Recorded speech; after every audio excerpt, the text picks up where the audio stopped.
all the technology is working. Hopefully everything's working and we go live.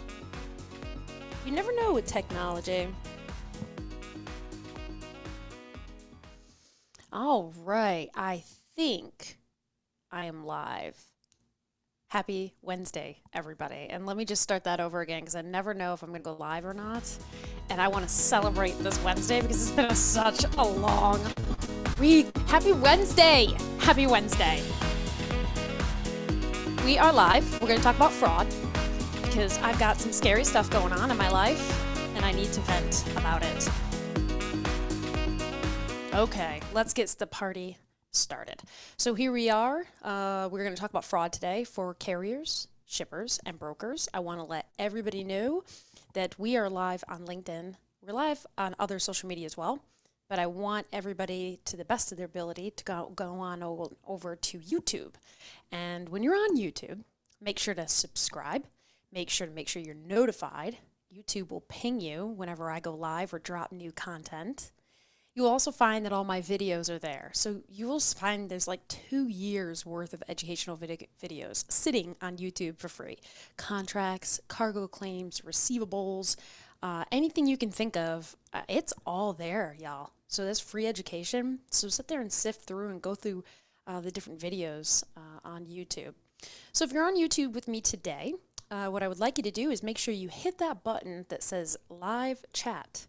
Make sure you find it. It's somewhere right below the video. And you'll be able to see everybody that's chatting, all your friends. I'm also going to be on LinkedIn, but we all know that LinkedIn's been a little spotty lately. So I'm trying to get everybody to move to YouTube, which is consistent and also easily notifies you when we go live. So I see May is on YouTube. Yay! I've got Cosmin, I got Chai, I've got Robert. I've got the freight coach, Chris Jolly. Hi, Chris. And Tim Poole, who's often with us, Scott and Robert. So I'm so glad you guys are on. Because today we're going to talk about this new trending fraud. And this is the fourth time this month I've heard about this. I have been hearing it consistently for the last 6 months. And it's a type of fraud that impacts carriers, shippers, and brokers. And the problem is that it's very hard to prevent it. And when it happens, it's very hard to clean things up. So give me 1 second. Let me make sure that I am good on LinkedIn as well. Chris Jolly's on LinkedIn too. Thank you, Chris, for giving everybody the YouTube linked. Rhonda's there. Jose, My Trucking, Kevin. Hi, everybody. I'm so lucky to have you with me today. I can already see that LinkedIn is kind of freezing up. So that's why I like YouTube better. All right, Steve Perez is with us too. I'm a lucky girl today. So I want to let everybody know that I posted kind of last minute about fraud. And that's because it's terrifying me a little bit with the type of fraud that's been going on. This is newer than anything you're going to hear about. So let's get started. And I made notes. And I want you to know that when I sent out the post that we're going to talk about fraud today, someone posted to me, Cassandra, please also talk about skim milk. That is just water impersonating milk. That's definitely fraud. Okay, it's a joke. We're not gonna talk about skim milk. We're actually gonna talk about broker fraud, carrier fraud, and shipper fraud. So I made some notes. All right, follow me here closely, okay? Because this is really confusing. So let's say that Cassandra Gaines Logistics. Cassandra's Logistics is a legitimate broker and has been around for like 5 years. Legitimate broker. Cassandra has rate cons in some fraudsters' hands. And the fraudster has all of Cassandra's information, logo, can copy everything. So this scam artist is calling shippers and carriers pretending to be Cassandra Logistics.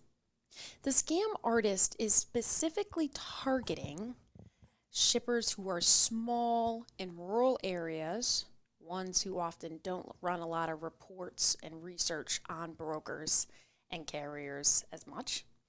And they're targeting carriers with less than 3 months of authority because brokers often won't hire those carriers. They don't have enough data and authority. So they're targeting people who are a little bit new and maybe even new to fraud. And what they're telling is saying, shipper, I'm going to move your shipment of blah. I've got the perfect carrier for you, and I'm going to give you a very special rate. And the rate's nice and low because we all know that there are shippers out there that they only care about the price.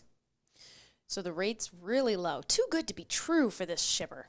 But the shipper's like, I got to run it. My CFO's been on my ass. I got to run this load. So the shipper said, all right, broker, this sounds like great. Fake Cassandra Logistics. Shipper has no idea that really this is a scamster. Scamster's a new word. I didn't make that up. So shipper hires this scam artist posing to be Cassandra Logistics, which is a legit company. Best logistics company out there, actually.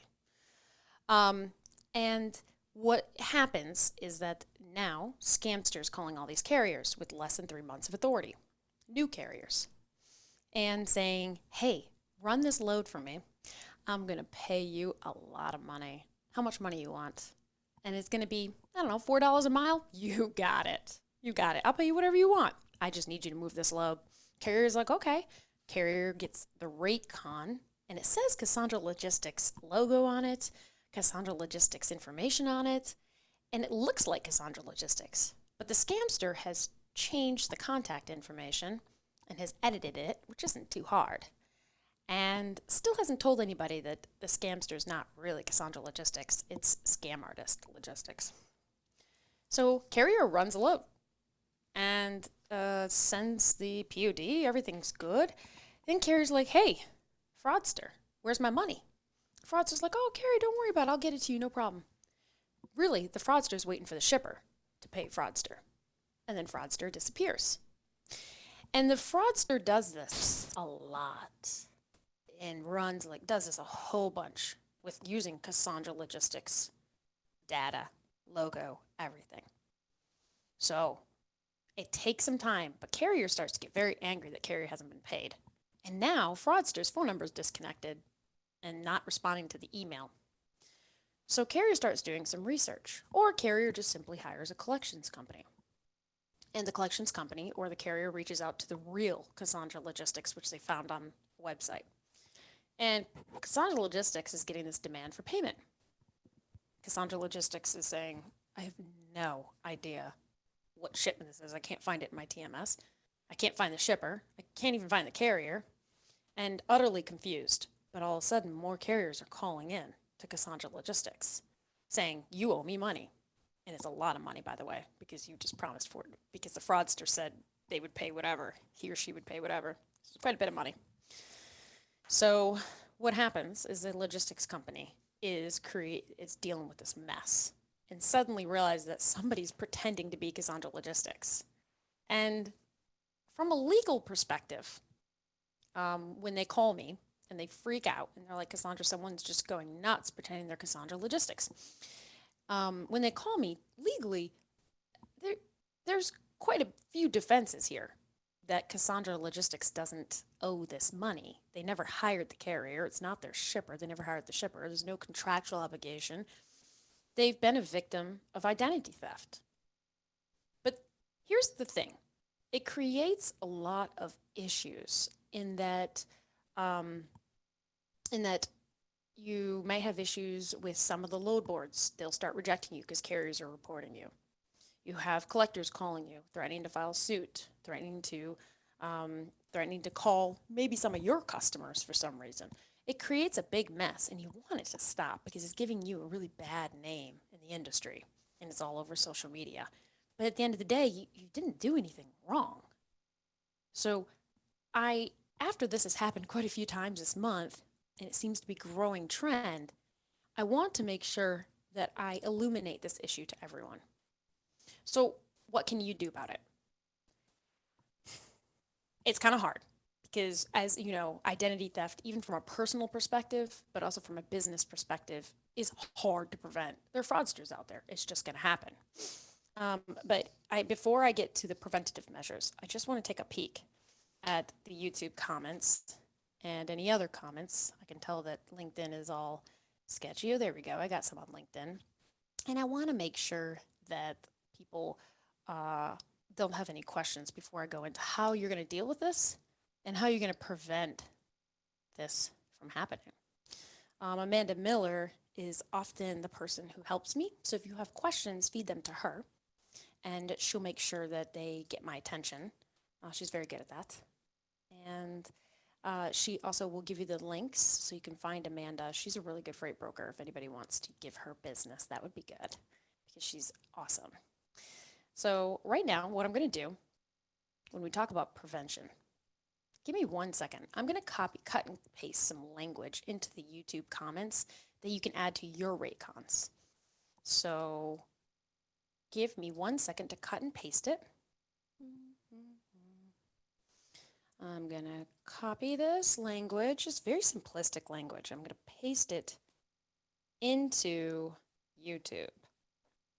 I'm not going to paste it into LinkedIn. Evil, right? Because I'm trying to encourage people to go to YouTube, to hit that subscribe button, make sure that you hit the notification little bell button so that you can be notified when I go live, but you can also see all the other educational videos that are right there on YouTube. I have lots of stuff for you guys. So for those of you on YouTube, you will see in the comments, I have copied Raycon language. I'm not saying that this language is going to be the thing that you get to point to. It's a helpful piece because right now is not a lot you can do to prevent this from happening, except for I want you to make your Raycons a little bit more complicated. So some of this legal language I've added into this Raycon is something that has to be removed by the fraudster. So the more the fraudster actually has to remove, the better, because they're less likely to use your Raycon. They're going to go use somebody else's that's more simplistic. Most of the information on a Raycon they're not going to try to remove. So I want to purposely put in key strategic language that they have to remove because their frauding scheme will not continue without it. Now, for those of you who are listening to this after it's live, so you're listening to this post-production, you have to go over to YouTube. You have to click on those comments to see in there and look. And I'm trying to drive traffic to YouTube. I'm being an evil lawyer, yes. But if you want free legal advice, this is what it is. So, and also, you guys, I'm not your lawyer. We're still going to consult with lawyers, remember? So I put the language in here. I want you to cut and paste this into your Raycons. If you can, make sure it's on every page. That way the fraudster has to try and get into Adobe and then remove it on every single page. And I can tell you that your Raycons are kind of hard to control because you could really anger a carrier and they could just keep your Raycon, scan it, and then edit it in Adobe. Or cut out the graphics and there's lots of stuff you can do with Raycons. So I know you want to try to control it, but that often, there's some pluses and minuses there as well. Because I see Steve saying that if Raycons can be clicked on my TMS versus spreading it through email system, that will also help. Yeah, Steve's right. The less you have your Raycons floating around, the better. He's probably right about this. Daniel Stanton's in the house, Mr. Supply Chain. We are so lucky to have him. And we have Tim and we have Carl with us. Carl says, are some of these scamsters the same people that offer dispatch services when they're really just brokers without brokerage authority or insurance? Carl, I really want to talk about that this Friday. You bring up a key point that needs to be discussed. So I'm so glad Carl mentioned this. If anybody is in the dispatching business or has been burnt by a dispatcher, what I will ask you is to please message me no matter what social media you're on, or email me at cassandra@gainslawgroup.com. I want you to let me know because I'm going to I think this Friday we're going to talk about dispatchers and scams. But, they're good dispatchers too, by the way, of course. We need them. But we're going to talk about the legality of dispatchers and how confusing it is between a dispatcher and a freight broker. So let's get back to our identity theft. You have the language now in your YouTube comments. And so someone says to asking Amanda Miller, and Amanda Miller sent this to me, how does a scam artist get the BOL number, the load number, and the invoice number of the load they're scamming? All right, this is why this fraud is so tricky. It's so tricky because of this. The broker has nothing to do with the scam, the legitimate broker. This is all being done behind the broker's back. So the fraudster can just magically create a load number, BOL number, and invoice number off the top of the fraudster's head. And then it's just pretending to be Cassandra Logistics. And when it's talking to the shipper who thinks it's Cassandra Logistics, the fraudster is pretending to be Cassandra Logistics. So when the shipper and the carrier are comparing BOL load numbers and invoice numbers, and then they turn and call the real Cassandra Logistics. Well, the problem with that is the real Cassandra Logistics was never involved. So the bill lading number and the load number, all that becomes irrelevant. That's the hardest part about the scam. And it's just like, yeah, I can turn my volume up. Oh, I didn't know people could not hear me as well. I'm being told to turn my volume up. Oh, yes. Sometimes I think that I'm too loud when I do this. So here's the kicker about this. The shipper really gets stuck with this. Yeah, the carrier also does as well, but the carrier's going to probably be paid. And this is because the shipper, by law, has to double pay. So the carrier's going to hire a collection company, or the carrier's going to turn around and go to the shipper and say, shipper, you owe me this money. I transported that goods for you. I transported that skim milk for you. And you never paid for me. And the shipper's like, I did. I paid what I thought was Cassandra Logistics and turned out to be a scam artist. But I did pay. That's not a defense, shipper or consignee. You have to pay again. So you're out that money, not the carrier. And that's the way the law works. So I made a list for you guys of more preventative things I want you to write down. So my shippers who are listening, and my carriers who are listening, because some of this is very new to you guys. You're going to be like, oh my God, another thing I have to do. Some of you are going to know that some of these steps you're already taking. Shippers and carriers, here's what I want you to do. I want you to research a lot. When a broker calls you and wants to run it and has shipment for you, or says, I'm going to get you that cheap freight, save you 25%, I want you to research that broker significantly. I want you to go onto their website. I want you to go on to safer.com, compare phone numbers. I want you to Google the phone number they called you on. I want you to go on Eat the State's corporate commission website where that broker is located. And I want you to research and see who the owner is and research that as well. There's lots of good stuff to research, but I want you to do your due diligence. Run a D&B report. It's worth the money. Run the D&B report because you don't want to work with a broker who's broke either, because you're going to get stuck with that carrier bill again. I want you to sign contracts with the broker. And when they sign the contract, I want you to look at whose name is signing it and Google them too. Maybe they have a LinkedIn profile. Maybe you'll see them on a website. The most important thing is to look at that email address. If you see an email that's at gmail.com, you got a problem. I want you to do extra research because odds are it might not be a legitimate broker. It's your scammer. Every time a scammer has come to me, it's been at gmail.com. So let me head on over to the YouTube comments to make sure that nobody else has any questions. And Amanda Miller usually fields questions to me because she knows that technology is not my best friend. By the way, in a little bit, we can talk more about these scams and what we would like to know. All right, Kyle Horst is a longtime Madtropolis member and a good friend. And Amanda says that he would like to talk about double brokering scandals that go on every day on load boards. Actually, Kyle, I was going to talk about something else, but I think we probably should talk about double brokering. Okay? I think you might be right, Kyle. I had a few other things that I wanted us to talk about, but we'll go there. Give me one more second to check the rest of the comments before I move on. I hope you guys can hear me better. I turned the volume up. Ivan says it's much better. Jen Nassie's with us. She is a broker based out of Wisconsin. I really like her a lot. She says, what happens when they take the load from the broker? They pretend to be the carrier, and then they book the load. They pretend to be the broker. That's how you get involved. Jen, you're right. You got it.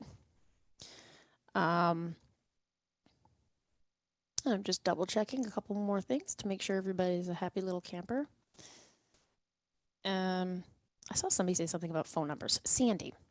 Sandy says phone numbers are problematic with so many people working from home these days. They can probably provide the company phone number, but then call me on my mobile because I'm at home. Sandy, I thought about that as well. That was actually one of the first things that popped in my head. I know it's a pain in the butt, but I think it's best if you still call the company number and try to find a way to confirm that this is an employee and that you're talking to the right person. The other thing is too is if it is a cell phone number, because I go back and forth with this, Sandy. If it is a cell phone number, there are other things that you can Google as well, like the email address, the person's name, their full name. Check them on LinkedIn, and then of course the broker's D&B report. So other things as well. I think the cell phone number, I go back and forth on that too. Could you please put in the comments, brokers, are you guys using your cell phones or do you have your company phone number forwarded to your cell phone now that we have COVID going on, people are working remotely? That'd be interesting to know. So, all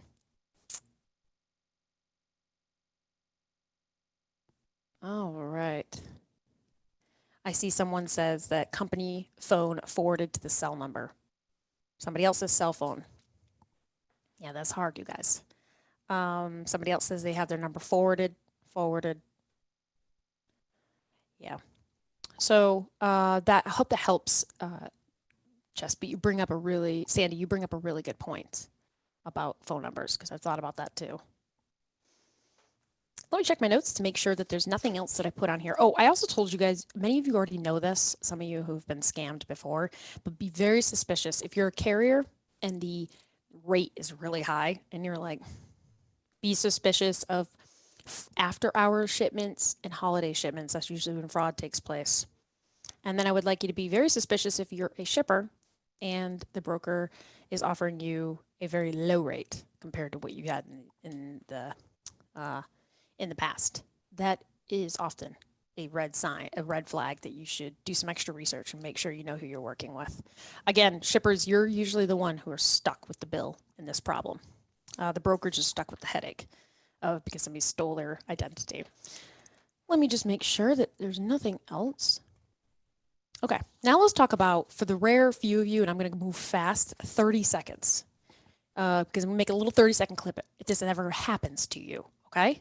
I want you to move very fast. Usually it's the carrier is going to reach out to you and demand money, and you have no idea what they're talking about. So what you're going to do is I want you to get this out of your sales department's hands. Sales do not handle problems. Salespeople sell. Move it to somebody who's in accounting, finance, have them do all the legwork or compliance, okay? And they have more, they're analytical like that too. They like this stuff. They're going to investigate. What I want you to do is I want you to quickly call the shipper and the consignee that are on this fake bill lading. And I want you to get all the numbers from them. Say, hey, we've been part of fraud. We've just been notified. We are going to engage the police soon, but we need more information. First of all, do you have any information who picked up and who dropped off the shipment, like the driver's name and things like that? If you didn't get it from the carrier, you want whoever called the shipper in any email correspondences, and then you want that payment information. Because don't forget the shipper paid this fraudster. So maybe you could hire a PI or give the information to the police. But you're going to move very quickly and say, don't move any more loads with these people because it's not us. And the same with the carrier. Then you're going to use that email address, send out a cease and desist email. Won't really work, but just do it anyhow. Say, we're on to you, fraudster. Cease and desist your activity now. We know you're involved. We're going to call the police. And you will notify the police. I recommend if it becomes a big issue, there are a couple PIs I know who have worked on this stuff for me, and they'll take over the investigation depending on how much money or how many problems it's costing you as a broker. All right, let's keep moving on, okay? Give me 1 second to check what everybody else is saying on YouTube about these fraudster situations. Josh Kale, he's one of my favorite people. He's from Missouri. He says a lot of scams happen when a scamster knows the broker processes and policies. Josh has hit on a big one. Oh man. Then find a carrier who's younger, has easily accessible info, call the broker, act as the carrier when booking with the broker, relay all info to the actual carrier that they contracted via fake rate-con. They then ask for a copy of the BUL and the fuel advance. Many times the load gets picked and delivered, but the loss is ate by the broker because this actually hired carrier has done what is asked. Okay. So Josh brings up a really good point I want to touch on before we get into double brokering, because I do have a lot of experience double brokering in ways that you guys can work very hard to prevent it from happening, because it's one of the worst things that's going to happen to you is double brokering. And because often it leads to theft and more fraud. Give me 1 second to check. Amanda Miller is the person who feeds me my questions when she has time. God bless her. You guys, she is a freight broker, and she is in Alabama. She's a rock star. Steve Hernandez with us. We love having Steve with us. He is with Werner in Omaha. So let's see. Amanda Miller said that someone has a question. What if the fraudster is from out of the country? Yep, it happens. That's really tough. And there's not a lot you can do. Truly, there's not a lot you can do. So unless anybody else has some other comments in here, but you're shit out of luck. Okay, I want to go back to Josh Kale's point because he has hit on something so unbelievably important. Unbelievably important. Most of the time when this happens, y'all, it's a disgruntled employee, a former disgruntled employee. They know your practices. They know your policies. They know how you're sourcing carriers. They know which carriers you're not sourcing. They might even know who exactly to call to commit this fraud. They have the bill ladings, have the paperwork. In fact, you might have, when you offboarded them, you might have forgot to take them off of some of their accounts that they have access with for the corporate, like load boards and things like that. Disgruntled employees often will cause you the biggest headaches. Okay? Here's what I want you to do about disgruntled employees. First of all, if you have too many disgruntled employees, we need to have a different chat. Is there something going on with your hiring, firing practices, right? There's a really good broker based out of Texas. His name is Chandler, and he develops values, and he hires and he fires and he manages by those values. Something to think about. So here's what I have to say about disgruntled employees. When you have to terminate them, I want you to take their laptop or their computer, have IT run a scan to make sure they didn't do any mass downloads. People aren't very smart. They often will download onto a thumb drive, and you'll be able to see that in their history, and you'll be able to jump on that problem quickly. You want to make sure that you have, before they left the building, you have scanned their computer, you've taken back all their equipment, you have credit cards, you've removed them from access from everything before they leave the building. And then when it's time, you sit down and you have them sign something saying that they have no company information on them whatsoever. And if they are super angry with you, if you got somebody yelling and fighting and arguing in your face, I want you to sit them down, calm them down any way you can. And then here's some advice to think about. I want you to think about giving them money and having them sign something saying, I waive any and all rights, I accept this money, and you're going to phase out the payments. So tell them, I'm going to give you $4,000 for you to leave this building, and I'm going to give it to you over a matter of 4 weeks, $1,000 a week. Because as they cool off, they're going to want their money. So they're going to wait and behave themselves every week. That stupid $4,000 will save you so many headaches. Because after 4 weeks, they're going to calm down and they're not going to think of all the things they wanted to do you over. So things to think about, okay? They will report you for anything and anything. They will be the scamsters. They will be the ones selling your information. I'm telling you, Josh hit on a huge point. So give me 1 second to check the chats to make sure that nobody has an additional question. I think Amanda will tell me too. Yeah, Rob, you've got that right. If they have an old Raycon, they'll break the PDF into Acrobat and make it look legit. That is correct. I'm going over to YouTube comments just to check out to see what everybody has. So many people have their company phone numbers forwarded to their business cell. So when they're not in the office. So often you can call an office number, and shippers and carriers, maybe we should be like, hey, we want office numbers to call, not cell phones, to protect ourselves. Josh says a simple trick is to verify the carrier's main phone number off the verified website. So let's talk about that, okay? Let's get into some tips to avoid double brokering. And I don't want my shippers to leave because these tips are for you. What I want to do is the tips with double brokering also tie in closely to the tips with making sure that someone didn't steal a carrier or a broker's identity. So shippers and carriers deal with this problem every day, which is whoever they're giving their shipment to, they need to make sure that one, it is the legitimate company. It is Cassandra Logistics, the best logistics company in the world, and it's not a fraudster. That's one thing you got to verify. The second thing is, this is trickier, is verifying that when you give your freight to somebody, they don't give it to somebody else. So the carrier is not giving it to another carrier without you knowing. And obviously, when you give it to the broker will give it to the carrier. But then the broker needs to make sure that they don't give it to another carrier. So that's what we call double brokering, is when a broker gives it to a carrier and the carrier turns around and brokers it out. There's your two brokers. So we're trying to keep control of the shipment a little bit. So shippers and brokers, here's what I want you guys to do. You are going to vet carriers. So some of the electronic resources, they will do some of the verifying work for you in advance. If you don't have that and you only have Safer, here's what I want you to do. Because Josh hits on this. Again, Josh, you're on fire today. Josh goes right on to Safer, or the FMCSA's website, which they have a lot of good data for you right there that's public. Indeed, a lot of these third-party softwares that you're going to use, they just pull and get downloads from Safer's website. And they just put it in a prettier format for you. So there are a couple companies, and we can get into that another day, that do a little bit of back-end calculation for you. Look on Safer and compare the phone number that you've been called with the phone number that's reported to Safer. That's an old school trick that a lot of people do to verify that it's the company they're actually talking to. We check email addresses.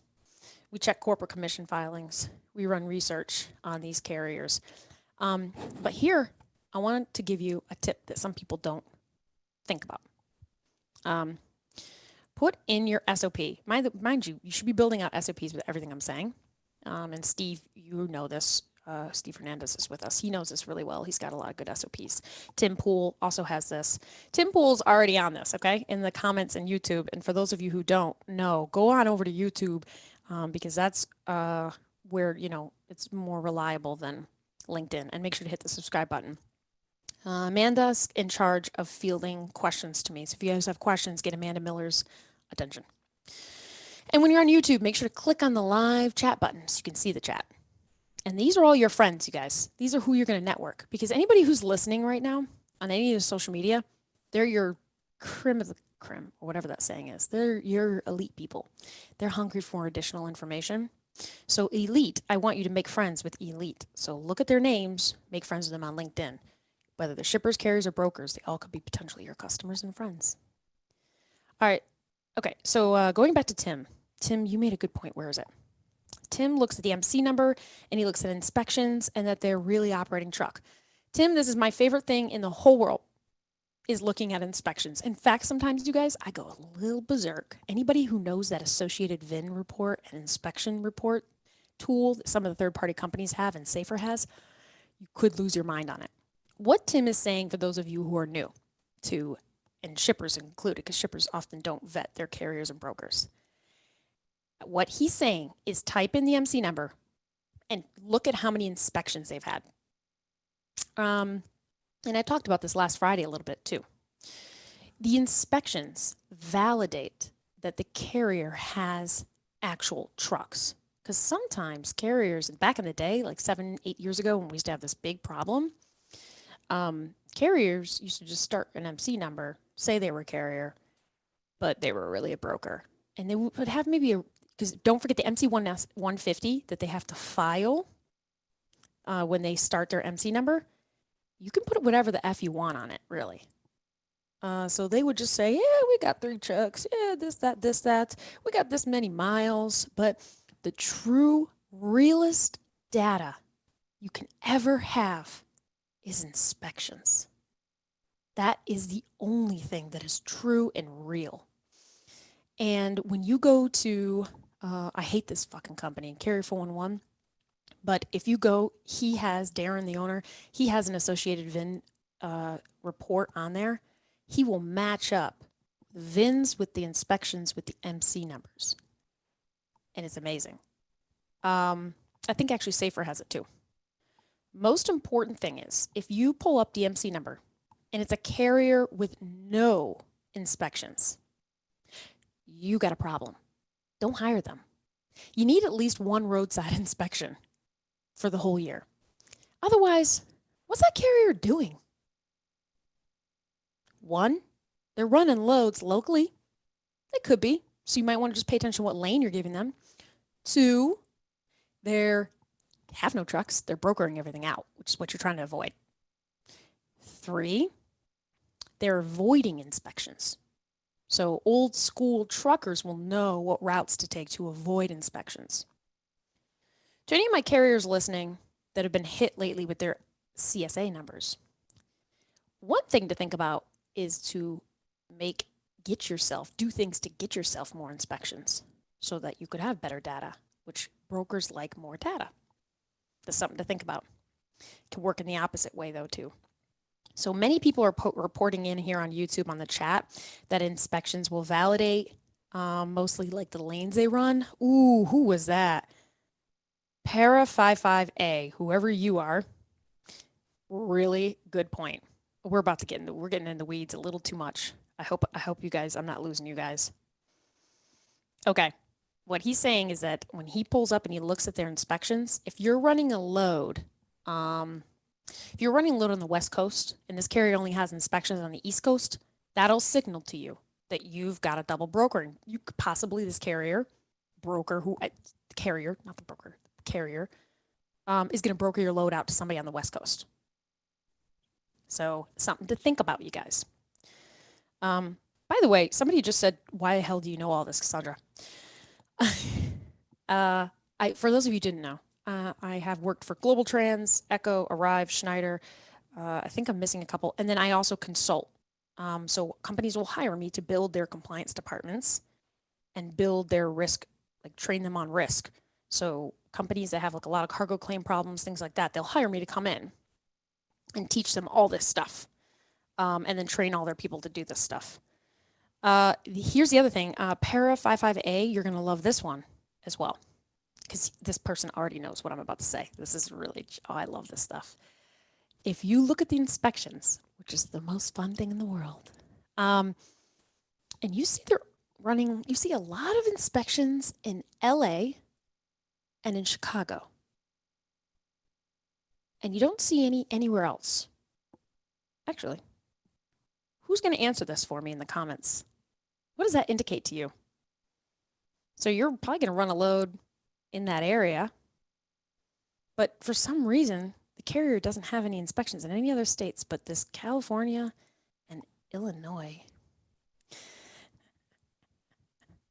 This is really fun, you guys.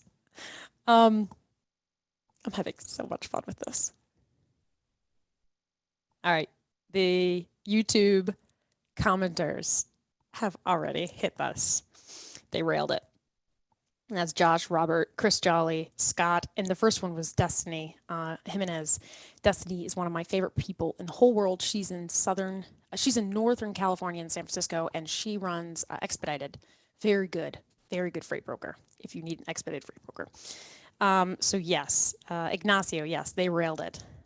So that's one thing that, and especially right now, we've got to be careful of carriers railing our shipments because you guys know that there's comments. Bill Brown just got it. David, Jeff. Oh, this is fun. I should keep doing this.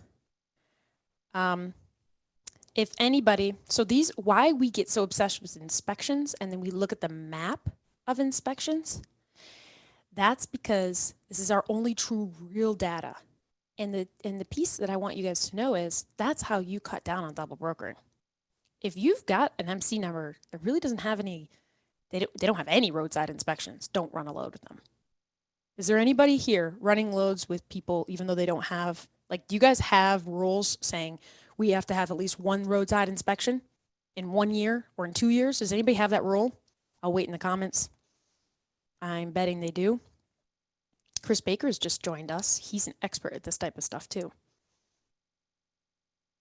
So want to make sure that we have a rule. And your carrier salespeople will hate you for this rule, but they'll also love you because it reduces so many problems. If you've got no roadside inspections, you got a problem. Oh, sorry, Amanda. Let me double check and make sure there aren't questions. Amanda, Danielle Daves, I see your question. And it's a long answer. All right. Amanda says that Chris Todd has a question. Are the fraudsters running a week or two as a particular broker, or only one as not to slip up and burning that one down and transitioning to another victim firm? Okay, Chris Todd, very good question. And I have seen them do this for 2 weeks and sometimes longer. What they do is they keep telling the carrier, oh, you didn't get the payment? Oh yeah, I'm sending you the payment. They try to keep that carrier going as long as possible. Sometimes they can do it for a while. It can go beyond 2 weeks. Because they're waiting for that shipper's payment. Once they have the shipper's payment, that's when they disappear. So as long as it takes them to get, and then they do a lot of loads at once.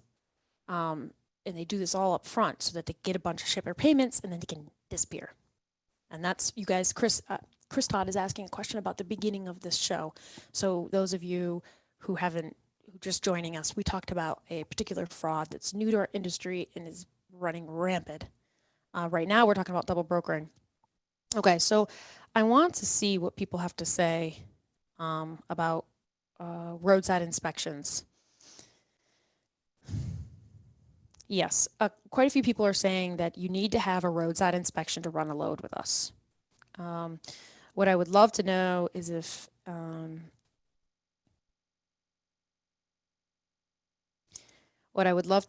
I like to have one roadside inspection every year, you guys.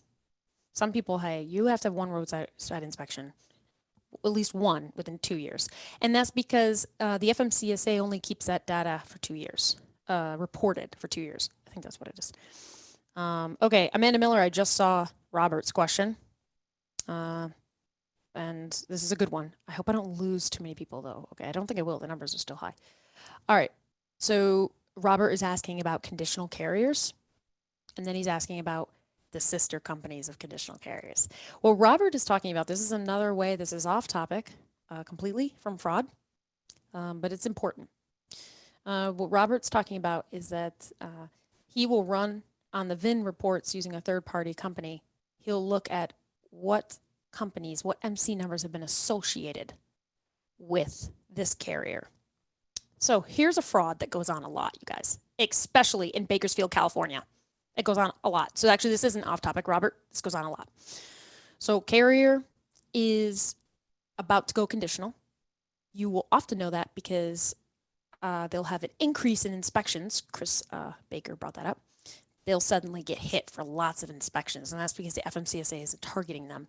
And that's not a good thing because the inspection results are not going to be good. They're going to be bad. And then they're going to go conditional soon.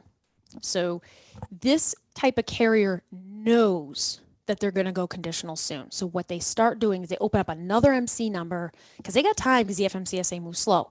So they start another MC number, and they start slowly running loads under that other MC number because they know soon the one they've been running is done soon.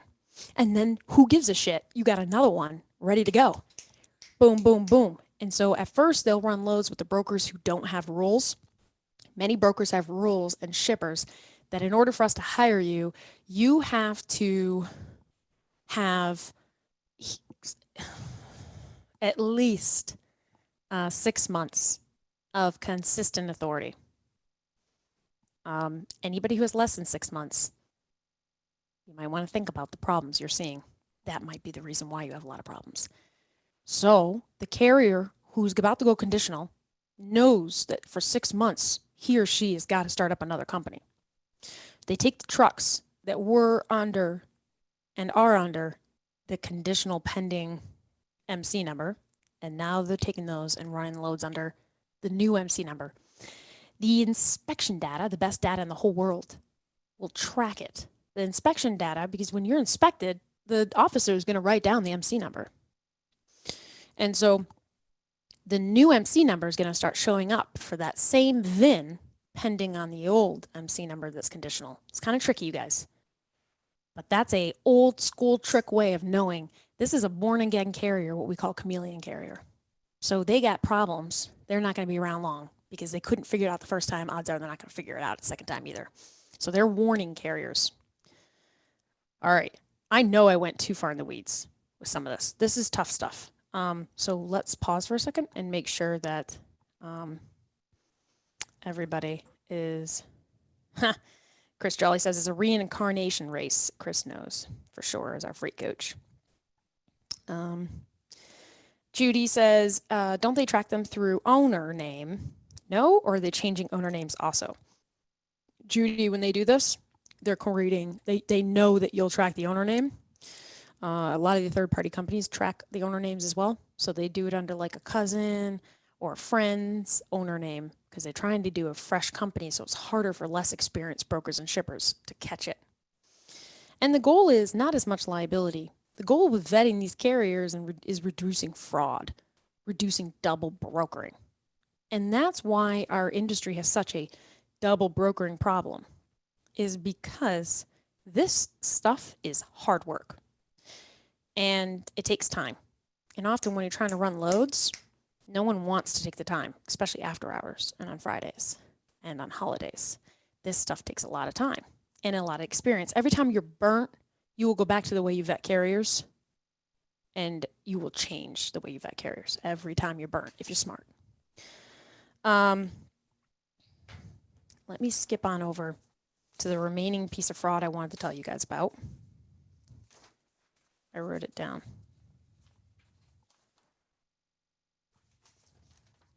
Let's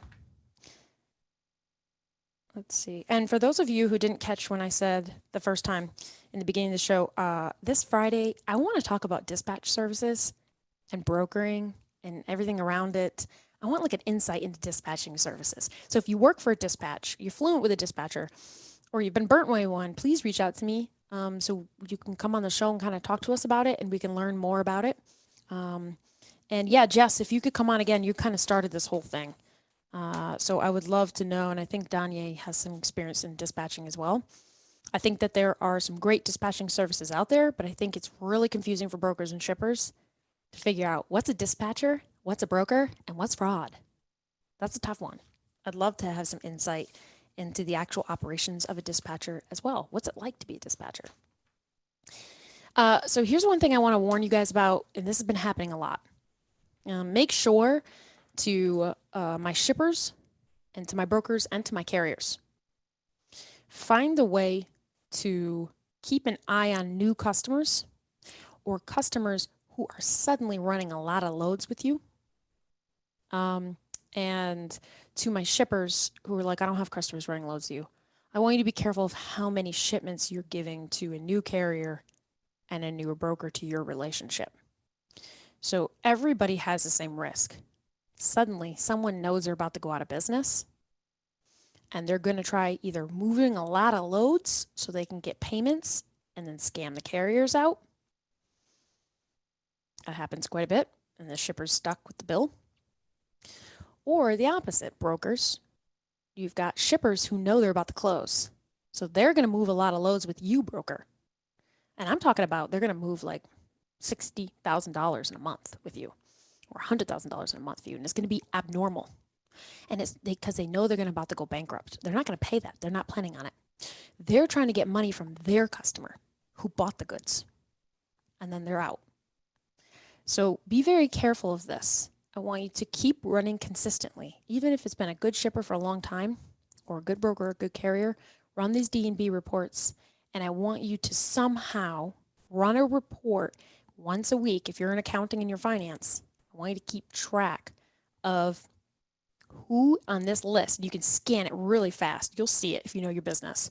Who on this list has suddenly increased the amount they're running a lot, and watch their AR. If they go past 30 days and it's a big balance, do not let it sit. Get on their ass, because you might have to cut off how many shipments they're having and they're moving, and run a D&B report again. Does that make sense to everybody? Does anybody have anything to add?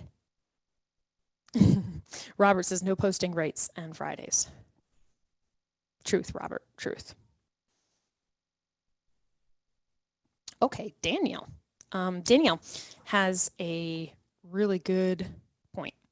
She says, we use Euler for AR insurance, and they notify if a company is struggling or about to go bankrupt. So then we know to stop working with them. Okay, Danielle, great point. But what you're trying to do is you're trying to catch it before you get to Euler, before it gets to Euler. You're trying to, because, you know, if it gets to Euler's attention, they might not pay the balance. You're trying to catch it even earlier, because you'll be able to feel it and you'll know it in your how much they're moving with you. So something that finance has got to be on top of. But it's a really good point. And those of you who don't know, Euler, they actually insure your receivables. So if a shipper can't pay and goes out of business, Euler will step in and give you that money. And they suck up the costs. It's expensive, but for some people, it is a game changer. You don't have to worry about collections.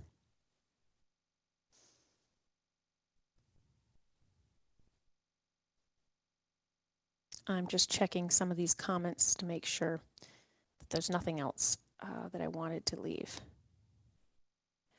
Josh says, how many brokers are proactive with D&B reporting? Good brokers should be. We are playing with monopoly money, and that can be hard for sales to swallow. You need the cash flow. That's very true, Josh. Again, Josh is on fire today.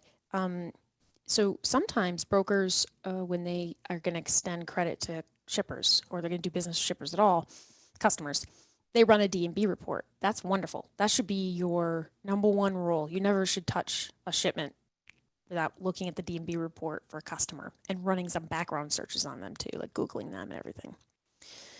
However, sometimes brokers and carriers will run that D&B report on a shipper, and then they'll never do it again.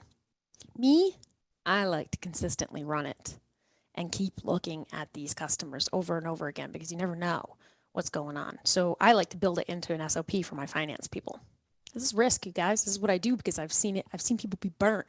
So I'm trying to get ahead of you ever calling me and saying, Cassandra, I have a customer who owes me $3 million. And I'm like, $1 million of these dollars are over 6 months old. What you guys been doing? Well, it's a good customer. Okay, Tim Pool, you are also on fire today. You need to set credit limits in your TMS so that you don't get too deep. He is 100% correct. If you have a TMS, which I would like to know, Tim, if anybody has TMSs that will allow you to set credit limits, they all should, but sometimes they don't. And then finance has to manually do it. That's amazing. And a very good tip. Here's the other thing. Sometimes you'll approve the shipper for we're going to allow you to have $30,000 in credit. Here's a real trick. Put a time stamp on that, a limitation on that well. You can't use up that $30,000 in 1 week, right?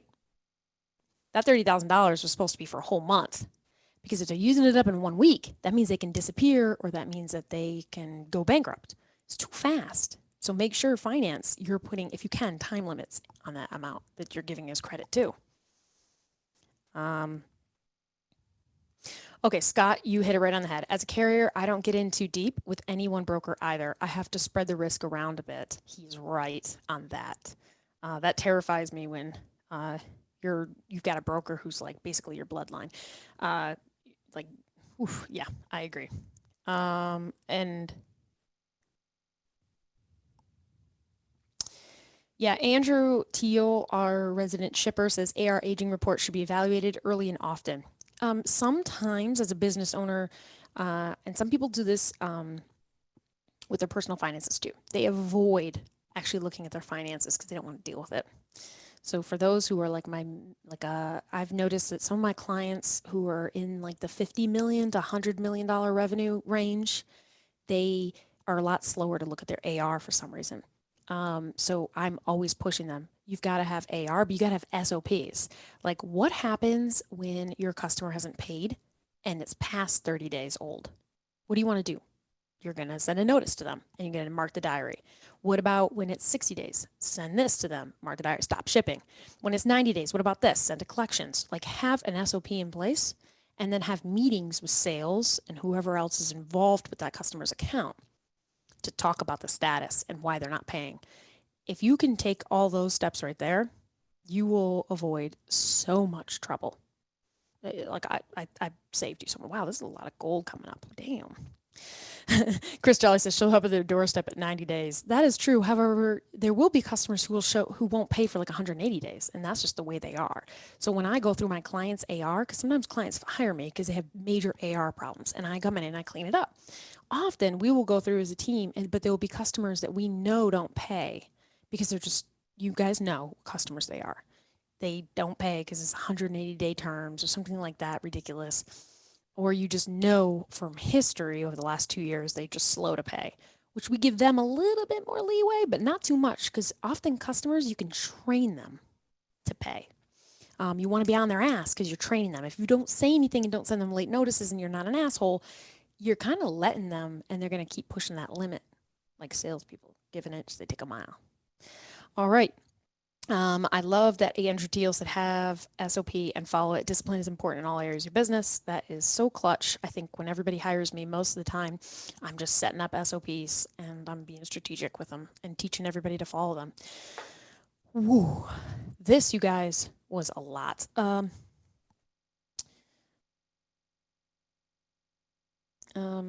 just double checking the comments to make sure I didn't miss anything major.